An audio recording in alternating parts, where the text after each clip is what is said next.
अगर आपके घर में कोई भी दवाई लेता है, किसी भी चीज़ की दवाई लेता है, बीपी की, शुगर की, राइट, कोलेस्ट्रॉल वाली दवाई, तो उनको ये बता देना कि वो दवाई लिया, डॉक्टर ने जितना डोज बताया, ठीक है ना, मान लो 500 mg मेटफॉर्मिन लेना है तो 2 बार लेना है, तो 500 mg डॉक्टर ने बताया। जब दवाई मुंह से गया कहाँ जाएगा? पेट में जाएगा ना। वो तो पेट में जाने के बाद अब पेट डिसाइड करेगा कि उसको कितना ब्लड में भेजना है, कितना लिवर में भेजना है, कितना स्टूल में जाएगा, वो पेट डिसाइड करेगा ना।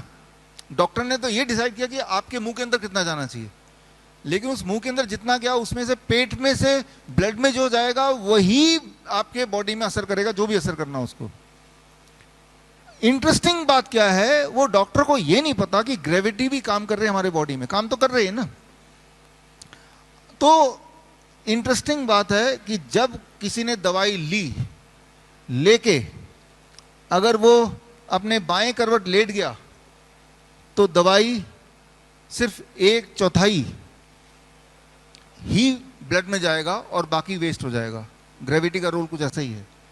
वही अगर राइट की तरफ अगर रख के फिर अगर दवाई लेता है और उसको राइट की तरफ लेट जाता है तो दवाई का असर कितना हो जाएगा? डबल हो जाएगा। वही अगर दवाई लेने के बाद खड़े रहता है, वो बैठता नहीं है, खड़े रहता है, तो दवाई कितना गुना हो जाएगा सर? 3 गुना हो जाएगा, राइट।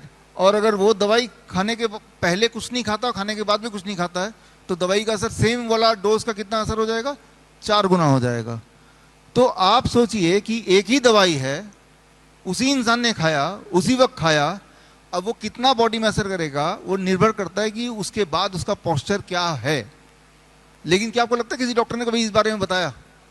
राइट। अगर वो खड़े खड़े रहता है, यानी कि दवाई को जितना असर करना चाहिए था उसका 3 गुना असर कर रहा है, तो बीपी की दवाई अगर 3 गुना असर करेगी तो क्या होगा उस इंसान को?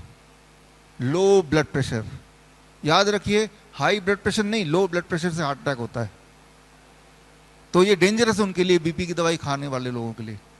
एक तो खाइए मत, DIP डाइट अपनाइए तो बीपी की दवाई छूट जाती है, या फिर अगर खाना ही है, खाने के बाद खड़े मत रहिए, बैठ जाइए भाई, राइट। छोटी सी बात है, ग्रेविटी वर्क्स ज़्यादा पावरफुली बॉडी में when you are standing, right.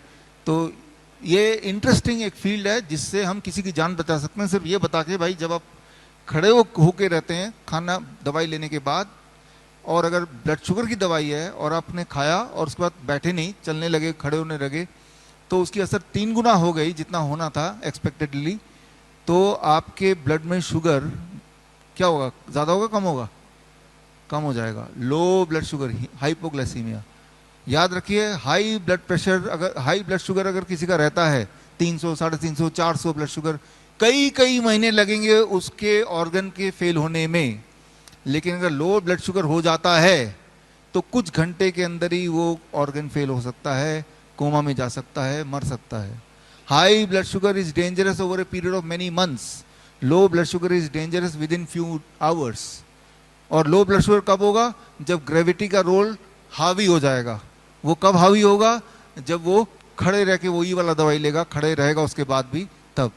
तो ये एस्पेक्ट अगर हमने इग्नोर किया तभी फर्टिलिटीज होती है, तभी मौतें होती हैं। फिर लोग सोचते इसको हार्ट अटैक क्यों आ गया, राइट, अचानक क्यों कोमा में चला गया, अचानक ब्लड शुगर क्यों कम हो गया? तो उसका आंसर कहीं यहाँ छुपा हुआ है, ग्रेविटी एज मेडिसिन। अगर आप डॉक्टर BRC क्लिनिक या फिर डॉक्टर BRC हॉस्पिटल खोलना चाहते हैं, या फिर अपने एग्जिस्टिंग क्लिनिक या हॉस्पिटल को अपग्रेड करना चाहते हैं विद डॉक्टर BRC प्रोटोकॉल, तो स्क्रीन पे दिए हुए लिंक में जाके फॉर्म भरें।